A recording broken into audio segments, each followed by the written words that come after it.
আলাইকুম রহমতুল্লাহি ওয়া বারাকাতুহু। সবাইরে ঈদ মোবারক। দেশের মধ্যে ঈদ করলে ঈদ নামাজের পরে কত দিকে মানুষ যায়, আত্মীয়স্বজনের বাড়ি যায়।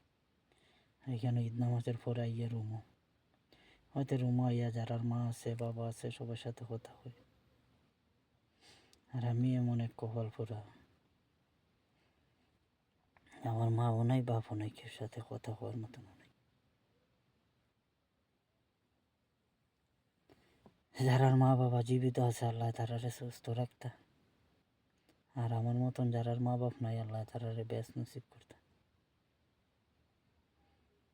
ইনশাআল্লাহ দোয়া করি আল্লাহ সবাই যারা জীবিত আছে সবাইকে আল্লাহ সুস্থতা দান করতে, আল্লাহ ভালো রাখতা। আর আমার মতন যারা এতিম আছে আল্লাহ সবাইরে দেখে রাখতা, আল্লাহ হুদ বাঁচিয়ে বাঁচাই রাখতা।